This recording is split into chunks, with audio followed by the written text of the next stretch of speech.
Yang kat luar sana tu dah kahwin ke belum? Kita di Abang kita ada burger kahwin 3 untuk anda. Kalau tak puas kahwin 3, kita ada burger tower 5 tingkat. Nampak tu? Itulah the cheese elegon Abang Ben. Okey, so untuk set burger kahwin 3 ni kita mempunyai 3 jenis patty yang berbeza. Daging XL, ayam XL dan juga ayam crispy. Yang nak order tu, buka je di burgerabangben.bb.com, masukkan lokasi anda dan boleh terus order.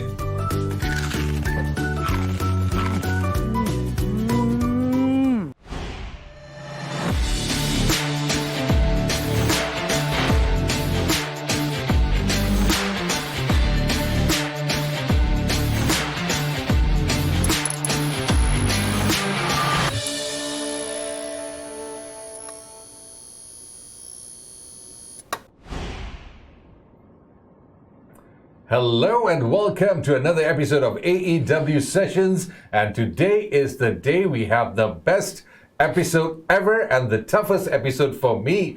One of the reasons is because as you can see, we have food all around, but just a disclaimer, or rather a preview or pre-warning to all the vegans and vegetarians out there. Today's episode might convert you into a non-vegetarian. So trust me on that one. You'll know why in a bit from now. Yes, we are going to have a chat with the man himself, Mr. Sabrie Salleh, the CEO of Rendang Muafakat Sendirian Berhad. You've known him better for his exclusive, mouth-watering, juicy franchise, which is Burger Bakar Abang.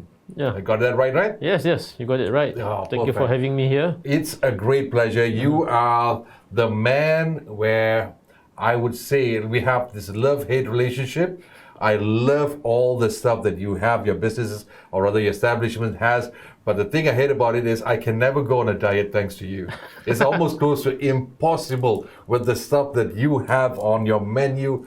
It is fantastic, man. It is amazing. You might have seen it. As a matter of fact, if you scroll through your social media pages or any of the ads you see, all of a sudden when you're just thinking about food, you'll just find this nice, thick, juicy burgers, or maybe the kambing bakar, and the list goes on. It is mouth-watering. We'll show you a couple of pictures on that part. But first, let's get to know Mr. Sabrie a little more. Because the thing is, when Wang told me about this particular episode, I was, of course, looking forward for just the food only. But then again, I got to know a little bit about you, and it was very, very inspiring how the whole thing started off and what it is today. Right. What started off, if I'm not mistaken, was a burger stall at somewhere around 2012, somewhere in Abang at a food court. And now it has turned into an empire, a colossal empire of magnificent food and franchises. So let's get to know a little bit more about that. How the whole journey started off for you. Okay, all right. Thank you for having me here today. I think the thing is this.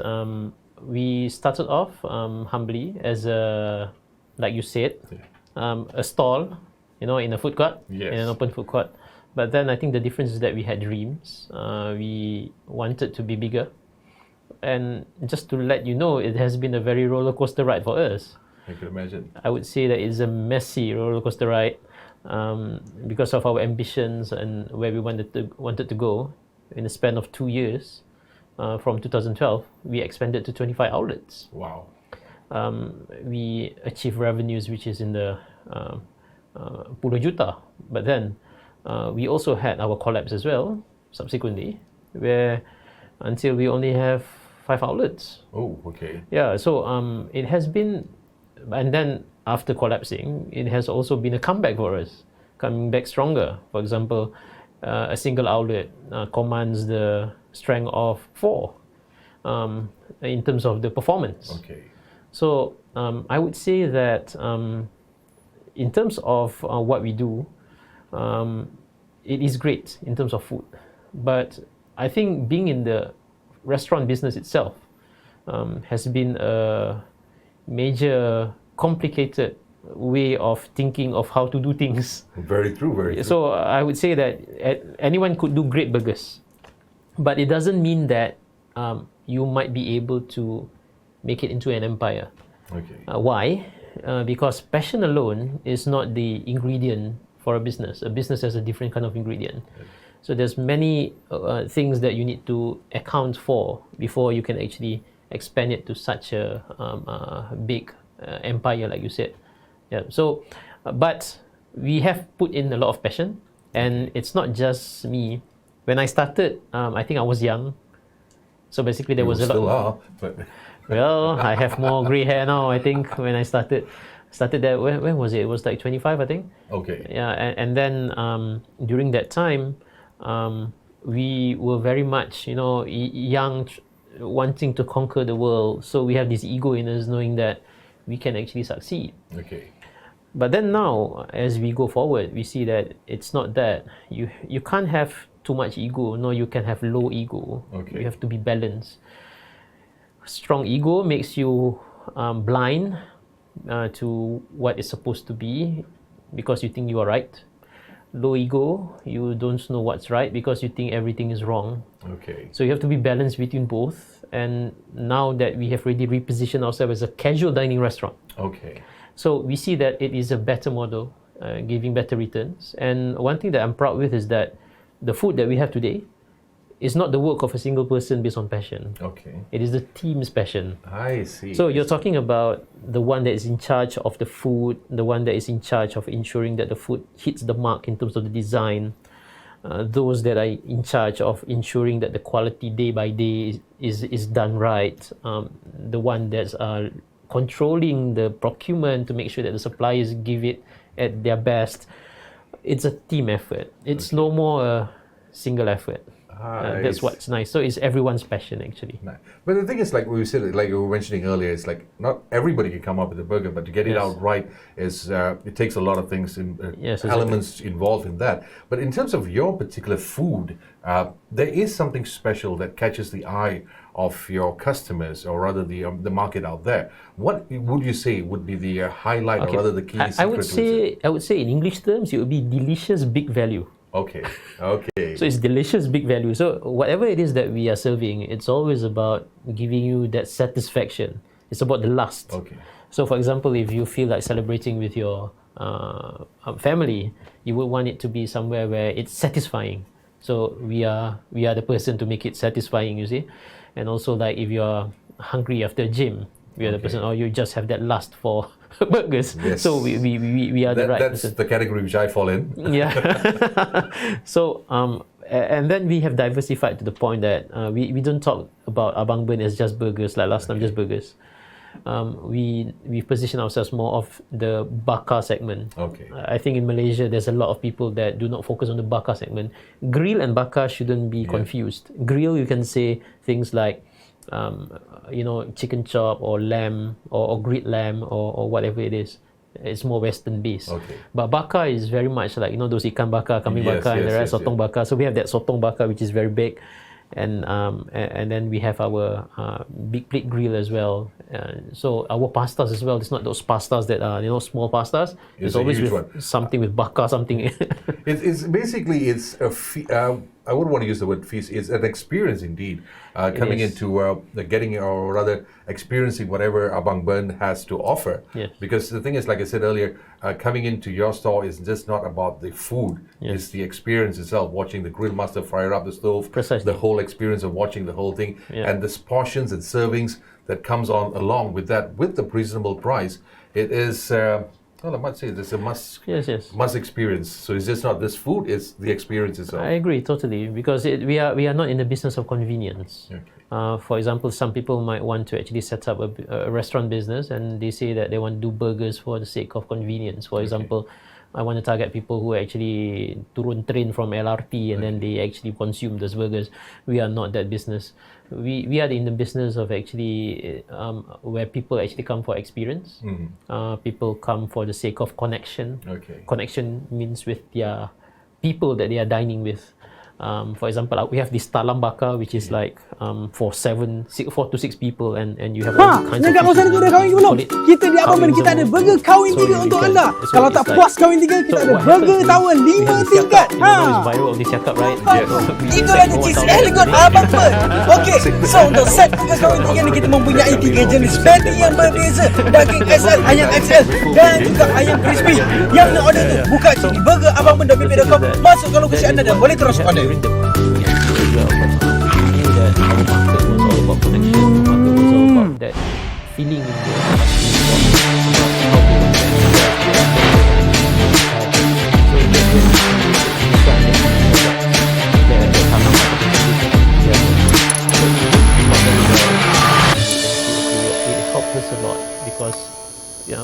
think in a way, we've learned to appreciate our customers very much. True. Understanding what they really want, understanding their passion, understanding their habits. So we have transitioned a lot actually, and these ideas doesn't just come from me. It is actually how our team thinks, how they actually explore the food industry, explore their passion, the possibilities of how the food is or whatnot. Like this aluminium foil as well is also something that is important. I mean, because this reminded me back. I don't know, one of the fast food. I don't want to say fast food, but way back when I was a kid, foil made a very important. Let's say impression or rather feel when it comes to burgers, and bringing it that back or rather implementing it right now, it is a unique point or rather selling point for the burger. It gives it the flavor, which usually when you do in a plastic wrap, you don't really get it that much. Foil makes a whole lot of difference in terms of maintaining the heat, the temperature of the food itself. And speaking of knowing your customers and all, one of the moving trend these days with consumers is that reviews. A lot of the cases, you might have done 99 good things, but there might be one issue that's taken place and everybody just jumps on the bandwagon, giving it negative reviews and things like that. How does an establishment of like yours handle situation as such? Because everybody thinks customer is always right, but you have issues in these kind of areas. How do you handle those kind of things? You want me to answer from a business perspective or from a Both. It is possible. Because I'm always curious, like you see, like even you take the Siaga issue, there's always that one side story going on there. Sure. And as an owner of a business as such, you might have faced a situation like that. There's always two sides to a story. So have you ever come across situations like that? And how did you handle it? I'll tell you a story from two different eras in our food business, because we've been since 2012 until now. Yeah. Okay, there was this one era where we had culture. We do not have proper culture. We did say that we have values, we have mission and vision or whatever it is, whatever blah blah blah gibberish the corporate people are saying that we should have. But the thing is that it's not in our people's heart. So what happens is that when there's a complaint, it's very easy that our people that are doing the operations, they get very angry. They say that dia ni tak tahu makan burger kot.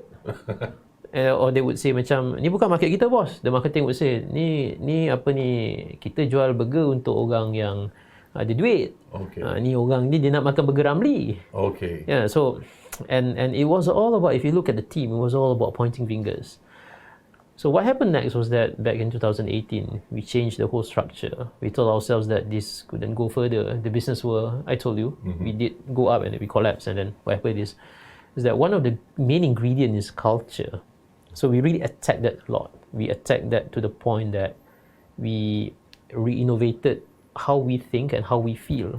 You see, how you think is easy to maneuver, but how you feel, every single person, that takes more than understanding what is in the textbook.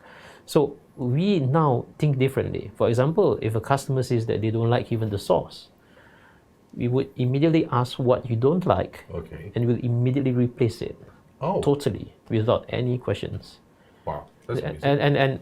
And the thing is that last time I remembered that when my team wouldn't want to do that, because they say, nanti saya kena marah dengan boss and everything. Do you have, those kind of people say, I did something wrong, whatnot.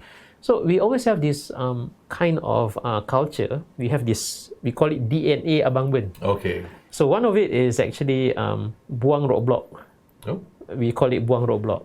So whenever that the customer has this issue of any roadblocks or anything in our life, anything that we solve, it's always about buang roadblock. So everyone knows that what's expected in our culture is that when there's problems, we always find solutions. We don't find someone to blame or whatnot. Own the problem, solve the things.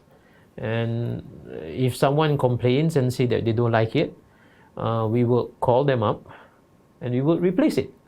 Wow, that's amazing. We don't care whether it comes from Google, comes from Instagram, it comes from Facebook. We ask, PM now, that's being done by my customer service officer, which is, she's changing role to the PA to CEO. So we did some reorganization recently after PKP. So we'll just call up, what do you not like? Okay, give us your number. We'll replace. Totally. No questions asked. And that's how we do things. Nice. That's something that's not commonly practiced in most organizations, because they have these so-called standard SOPs when it comes to their food. It's like, this is what we sell, this is what you get. We have SOPs as well. But it's But always to like this extent, this is like, culture is the main engine for SOP. Okay. SOP is useless without culture. You see, we do things, our hands is based on how we think. And how we think is from our heart. nice. So if your heart is clouded, how you think is clouded. Hence, what you do is bad. So we have SOPs. We had tebal ni tau SOP. And I always ask myself last time, how on earth did we crash? Because if we have SOPs, we should be succeeding. SOPs are rubbish when there's no culture. True. Yeah. True. Very well said.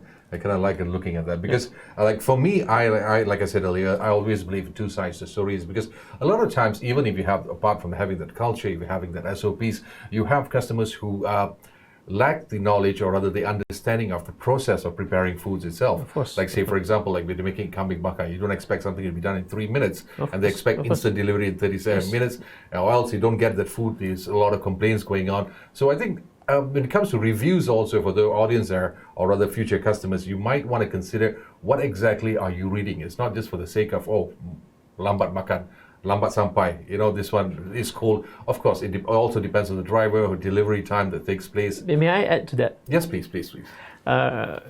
We changed to a casual dining restaurant recently. We opened up at Eco Ardens. Are you familiar with the place?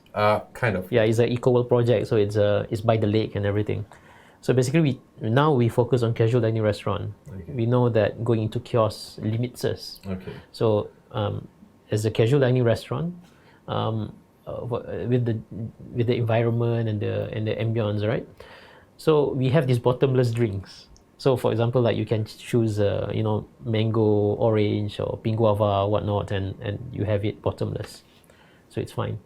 So one fine day, one of my manager in Klang said that takkanlah nak buat kat Eco Garden saja. Dia pun nak buat kat Klang. So, okay, fine, let's try it.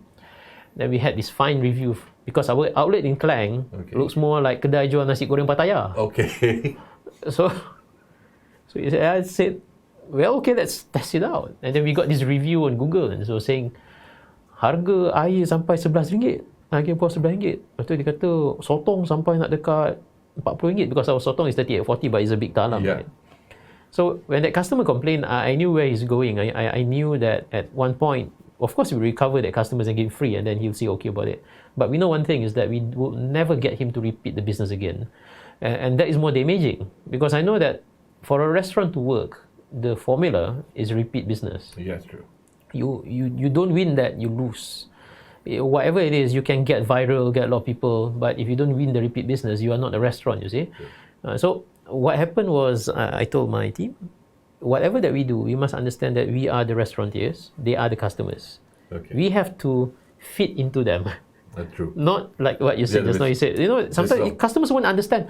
We are the one that's doing the business. Exactly. We should understand them, not we expect them to understand us. True. Right? So if you come up with a business, a mismatch, where that's a restaurant that looks like Pattaya, nasi goreng Pattaya, and then sell it like that, of course people are going to get angry.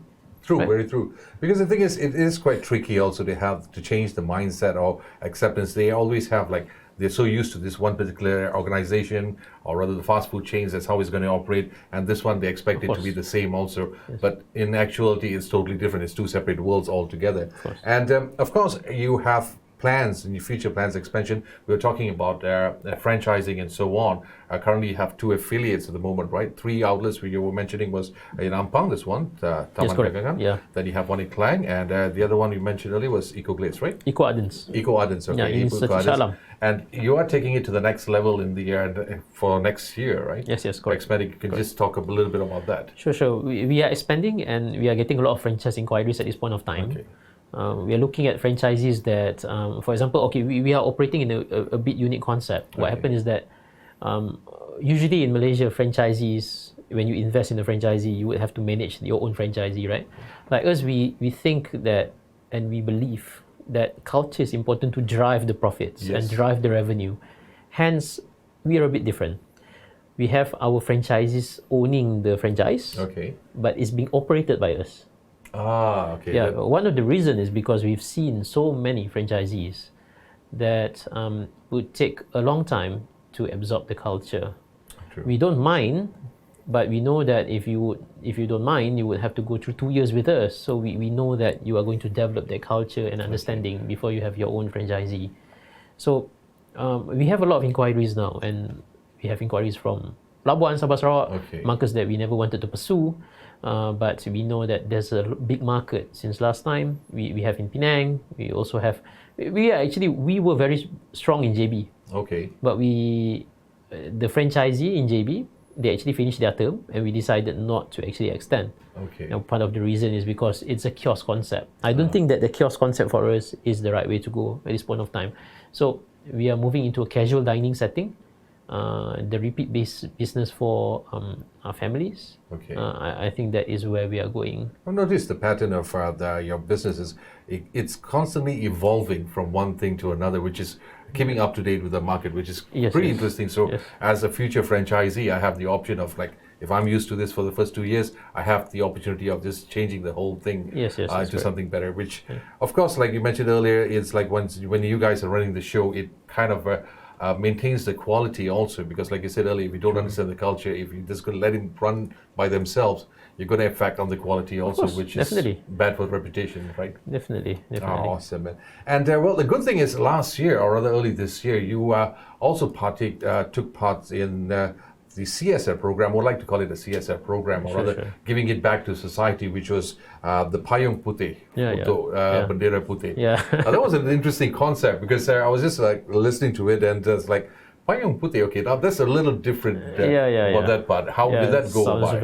Sounds very innovative. Bendera putih and payung putih, right? So I was wondering, okay, which is which? Payung putih is a new thing going on right now. Basically, bendera putih. So basically, imagine a bendera putih, there's a payung putih on top. so basically, tolong payung lah. Okay. So actually, the reason why we did that was this. Yes, we had our concerns as a team that we will be having problems in terms of sales, to generate sales, or maybe to actually cut it in terms of profits, in terms of making sure people get paid, in terms of our salary.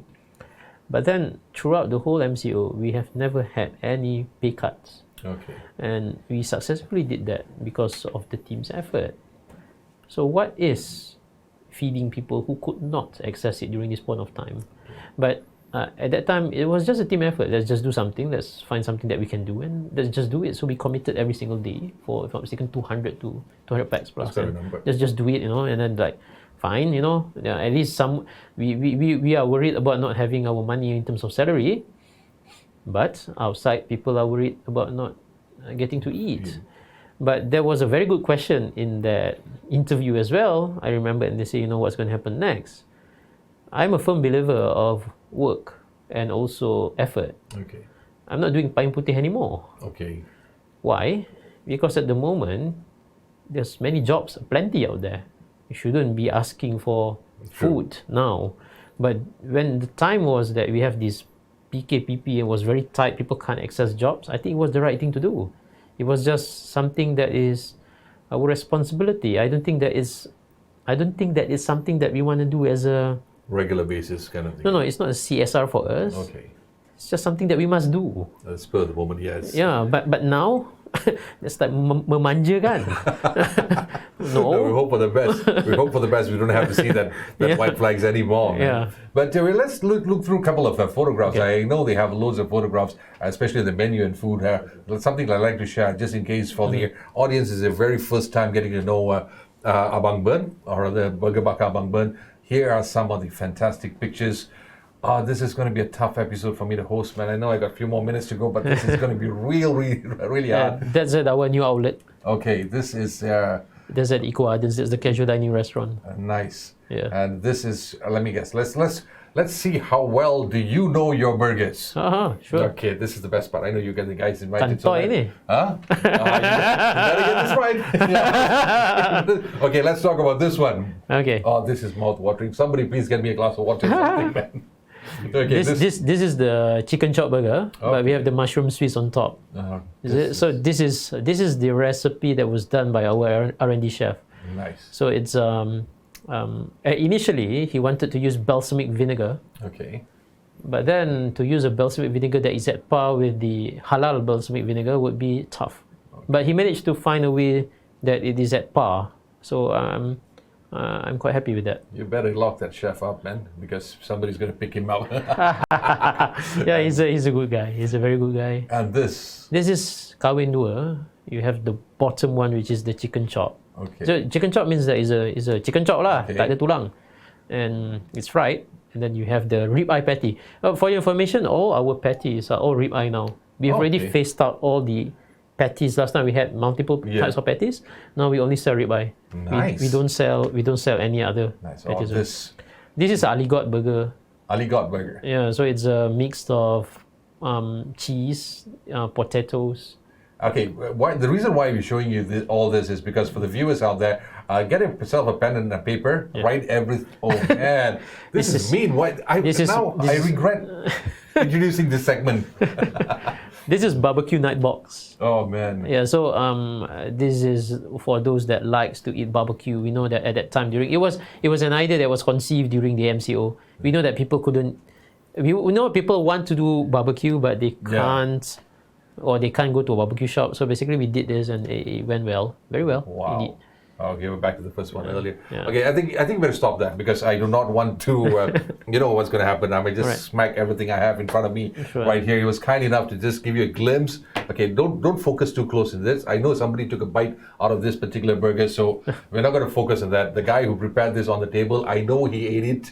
Okay, Ellen, don't smile. All right, this is one of the samples. So, for the benefit of those who wanted to work with AEW session, you see the perks that we have right here. For those who say, no, I can't make it, this is what you're missing out. No more showing. Please do not show this. I cannot take it anymore, man. The food. Oh, how many more minutes do I have left of the show? But anyway, let's talk about a couple of accolades or rather awards. I know you're trying to be modest, very much not mentioning things, but these are some of the things that I would like to share with our audience out there. Sabrie, Salleh, you have created and managed the factory registered under Kementerian Kesihatan Malaysia, and of course it's halal certified. Yeah. Acquired the franchise status for the local franchisee by the Kementerian Perdagangan Dalam Negeri. You created a Tuwomba Deli and Meats Steakhouse. It's our steakhouse, and we successfully sold it off. Okay, you had that. That's part of your journey. You were the top 6 of the Alliance Bank BizSmart Challenge. You're the recipient of it. And of course, Usahawan Bimbingan Marti, an anchor company for Agropreneur Programmer. Young Entrepreneur of the Year for the 5th Malaysia Business Awards by ASEAN Business Advisory Council. And I must say the list goes on and on. You have a whole lot of things lined up for you. All right. And what are the things you plan to achieve or rather you're targeting right now at this present moment? Personally or the company? Both personally. Because like I said, your journey from 2012 till this very day is like, I've read one of your blog and one of the quotes that you quoted down there is taken from Rocky 4, I think, Rocky 5. And it was very true, no matter how much life hits you down, it's about you, how often, how do you get up after being knocked down. And you kept continuing, you persevered through the entire journey and you kept going more and more, evolving and coming up with new methods. So there's definitely a challenge or a goal set for you right now. Of so course. What is it? Well, for me, for the company first, is that I plan to bring it up to a level where it is at least like Chili's, at least like TGI Fridays, but in the Malaysian brand setting era. So I mean, I want to bring it up to that level. And at the same time, after that, subsequently, we would like to go into kiosk-based businesses where, of course, we have to design in a way that is for convenience. So it's totally different from whatever that we're doing now. Because you can just say that we do everything. We know everything. We know how to do good pastas. We know how to do good burgers. We can know how to do good bakar. We actually know how to actually commercialize in a bigger scale masakan Melayu. Through the central kitchen, but when it arrives, it still feels like it's just being cooked. Yes, but at the same time, we also know that a kiosk-based business is not casual dining restaurant. Casual dining restaurant is about connection. The customers want connection. Kiosk, people want to grab and go, which is convenience. We know that it's a different business entirely. This is where we want to go. Of course, people say, would you want to list the company or whatnot? Well, that's not what I would want to prioritize. What I would prioritize is actually my team. They are able to rise up the ranks. One of the things that satisfies me the most in the company is the person leading it at this point of time. When you say this point of time, I mean that I am leading it, but I know that in the future, someone else could happy as well. So the thing is that I like to see my people transition from, for example, like a crew, they manage to go to a manager, but it's not about their rank, it's not about the salary. It is about how they are able to transition in a way that they enrich how they feel and enrich how they think. Because that is their security in terms of ensuring that they can actually get a better job if anything happens. I see. For example, if they just follow our process or whatnot, the moment if anything happens and they go and find a job, they might not be able to command that salary. But if they are able to think differently, critical thinking, able to have proper ways of creating culture in their team, that is where they would be safe throughout their life. That is what I see. I'm very much of a team person. Okay, that is for the company's goals. Personally, yes, this is the best one. Personally, I'm doing my business, whatever challenges there are, it's because for me to learn and understand how business is. I remember one time when I was working, at that time was in a venture capital company. I was in Malaysia Venture Capital Management Berhad. At that time, I remembered my CEO asked me, Sabrie, why are you here? And I said that I want to be an entrepreneur. And he said that you can't be here because if you are here, you're wearing the investor hat. You're not wearing the entrepreneur hat. Here, you're criticizing the entrepreneur, saying that this business model doesn't work or whatnot. So I told him, okay, fine, I understand. And I want to go and become an entrepreneur. But then the thing is that what I really wanted is not that. What I really wanted is actually knowledge.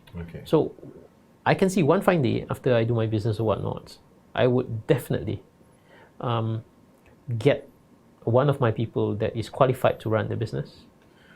I'm not going to be an investor. Investor, I put it for security purposes. But it's for me to go and learn, go to university and learn some more. I really want to go into management psychology.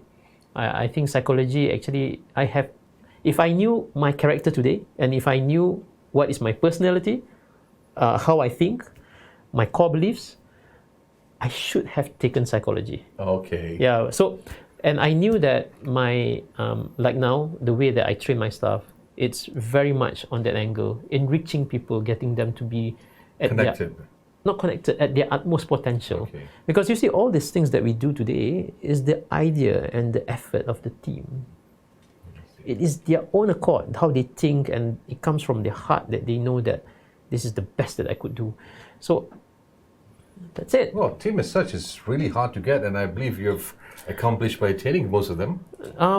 Well, our people work with us. For example, we have one that worked with us since 2012, and for example, most of my team, we have very low staff turnover. We are talking like our team in the outlet start with us for 3 to 4 years. That's how long it is. So the reason is not because we are, of course, we know how to find people because we know how to ask you questions. But because, and at the same time, we know how to filter. We have our questionnaires that we know your core beliefs. We know whether you have anxiety. We know whether you have depression. We know that whether are you a person that is that is self-disciplined. Are you the type of person that is not adventurous? We know all that. But it is actually at the end the sincerity of the leaders to ensure that the team is well taken care of. Because if that is done, then the customers will be taken care of. Then is a report. So it's not just basically the product; it's the people that plays a crucial My business role. now is not about the product; it's about the people. Yes, exactly. I kind of like that platform on that part, the whole way you're looking at it. And well, let's take a look at a couple of questions that popped in. I love his business sharing. Thank you very much, Pusanthi. What is your advice for new entrepreneurs? That's a very broad question. Let's put it this way. Let me try to narrow that down. Okay, for people who's trying to venture into something similar as yours, your module, your focus, the keyword, rather, how do I put this in the right way? The main focus of running a business as such, what should it be for you? You talked about the people part of it, but it's something like yours. Okay, let me go for let me give you a model so that you can actually take it away and the questions are and the answers are right for this context. Okay, it's like this. Okay, let's say if the target of your question is about being a successful entrepreneur, I would say that the takeaway formula would be to be successful according to stages. For example, let's say startup. Number one is to ensure that you must know yourself. What is your strength and weakness? And how do you know that? Well, you have to know how you have to know from personality tests, or you have to know from all these other things that you must really know yourself. For example, why I say this, if you don't know who you are in terms of your ego, you would go through your venture in a way that you would be blind and deaf. Why? Because you think that you're right. Okay. So you think that, boleh pergi lah, bisnes ni boleh pergi, produk aku boleh pergi, memang boleh pergi, celah mana? Kenapa tak boleh pergi? Last sekali you cannot go. Why? Because you are blind and deaf because of your ego. You think that it's too big. Okay. So if you know that you have that modesty that is too high, then you can balance it out. Okay. The problem is that if you don't know who you are, you don't know that am I disciplined? Am I a procrastinator? Okay. Am I a team player? Am I a person that is friendly? Am I a person that is macam buat relax dulu lah, nak malas atau ni? If you don't know who you are, what happens is that you don't know your strength, you don't know your weaknesses. You can't place how you think. Okay. And then you would have this kind of gibberish kind of ideas where, this business can work lah, this business can work lah, this one can work lah, this one can work. Main tembak je lah. Main tembak je. And then that's where it gets cloudy. Okay. Whatever you do is not right. But the next big thing is actually to have a mental model. If people watch Warren Buffett or watch Charlie Munger, right? One of the ways that they solve problems is by asking things in invert manner. Have you heard this before? I think I've read about this one. So for example, if someone comes to me and say, how do you make a business profitable? He would ask a different question in himself. He say, how do I fail this business completely? Okay. You know why? Because if he knows how to fail the business completely, all these things, just don't do it, and you will achieve succeeding the business. So, but if you don't have a mental model like him, and you don't have a way to do things, what you do is that you're just trying to ask yourself, I've never did this business, I'll just try to ram my way through and find the solution. Okay. When you don't have that kind of model, you don't look at it from like Elon Musk, he looks at first principle, that formula. If you don't have that, what happens is that you're bound to make too many mistakes. Okay. And that's my advice. That's the risk you will be taking. If you know that, you know yourself, you have a good mental model, you should be able to be better. Another question there. This is from Jonathan. How to accumulate capital to start the business? Well, this is also the number one question in a lot of businesses who want to start, because it's not easy to come up with the capital or raising to start up something. Everybody's talking about loans and things like that. So what's your advice on that one? Again, like I told you, if your mental model is based on trying to ram things through and like having a hammer, trying to hammer that question of actually getting the capital, basically it's going to be a very tough way of actually getting the answers. Even if someone tells you the answer, you might not be able to actually comprehend the answer. So how do you look at it? For example, let's say in this context, accumulating capital effectively. What is the formula to accumulate capital effectively? Okay. You can find it on the internet, for God's sakes. Okay. And sometimes when you find one of the formula could be something like this: save more, don't spend more. Okay. Right? So one of the methods you can look at. And some people say, hey, it's not relevant. I might need 300,000, 400,000. Look, 300,000, 400,000 you go to the bank. If you don't start the business, you're not going to get it. Bye-bye. You know, you don't have any track record. But let's say, for example, if you are creative enough in the way that you think the formula is, you might say that a number of people that I can go one person and get 5,000, right? Is it easy to go to a relative and say that I need 5,000? My relatives is tough, lah.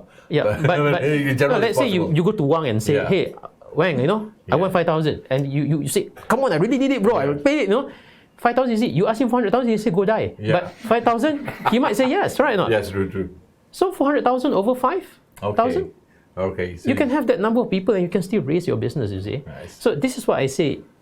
Any single thing in life, be it you want to raise money from venture capital, private equity, or you want to raise it from angel investor, it doesn't matter.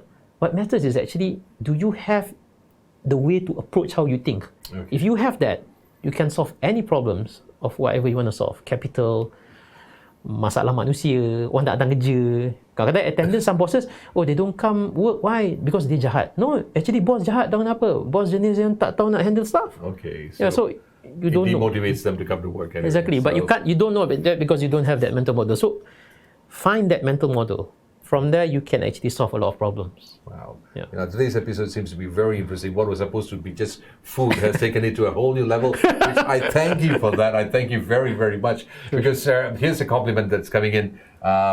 One, Mr. Sabrie, you can become a great motivational speaker. Yes, I'm highly motivated with this. And here's from Daniel. How's the franchise buy-in like?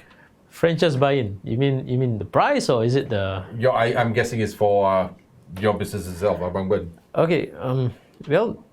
Let me try and understand the question. Number one is that buy-in like. So, okay, let's say for example, Daniel, when you talk about the franchise, if the price, we go for casual dining restaurant, like the one in Eco Gardens, so that's from 350,000. Okay. But if your question is to talk about whether the franchises buy in the concept of what we have, here's my take. We have the formula to ensure that these revenues and profits are there. But if our franchises do not buy into the concept, then basically, how do you access the system? True. So basically, if you buy into our concept, you buy into our ideas, you buy into our culture, definitely then it will succeed. Yeah, if that is the context of the question. I hope that answers your question. And well, I guess we start first to just give a sneak peek on the pages that you want to know more, or rather get to experience the food that we were talking about. Make sure you visit their website, you visit their social media page. You have their social media page, which is Burger Bakar Abang Ben, and also they're on Instagram. Trust me, that is one of the best pages on earth. It's beautiful. It's art. It's art. The masterpieces are there, so you might want to follow them. Yeah. And remember, if you're visiting their Facebook page, also there's a chance for you to place your orders online, right? Yes, of course. The entire menus over there. There's a whole long list. It's not just about burgers. It's everything you can think of, like we showed earlier, a sneak peek of the grill items. We're talking about kambing bakar, that you're talking about the pastas, and there's a whole long list to that, which you can get it for yourself. And remember, it's just not about food; it's the experience. Yes, of course. It's the experience. It's the connection. It's loving a person. That's the reason why you want to celebrate there. Yeah, exactly. That's the reason why you come to our restaurant, right? So you're going to see me and my face at one of your restaurants pretty frequent one of these days, and that's going to be happening. So once again, thank you very much, Mr. Sabrie. Thank you so much. It's been a great pleasure. Thank you so much for enlightening us about the whole concept, your journey, and it has been a fantastic one. Before we wrap things up, is there anything you'd like to share with us?